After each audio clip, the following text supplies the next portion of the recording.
hazards, environmental toxics, but environmental injustice is where there's a population that's bearing more than their share of these Mhm. environmental hazards because of my race, ethnicity, because of where my zip code, where I live at, race, ethnicity, where I live at, the areas that are racially, residentially segregated, these historical structural pieces that are built on structural racism. So what you are saying, Mhm.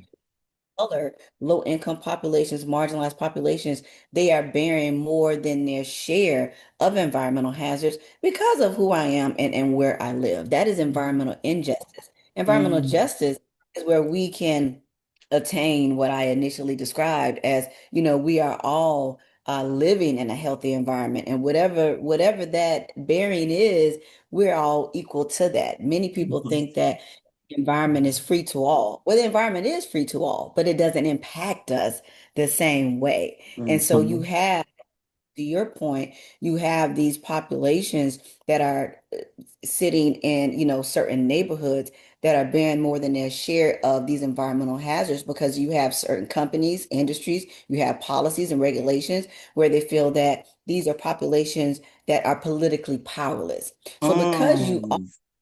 because you are a Black community, because you are living in low income population, because we are going to plant these things, we are going to plant these different pieces into your community because we don't expect any pushback.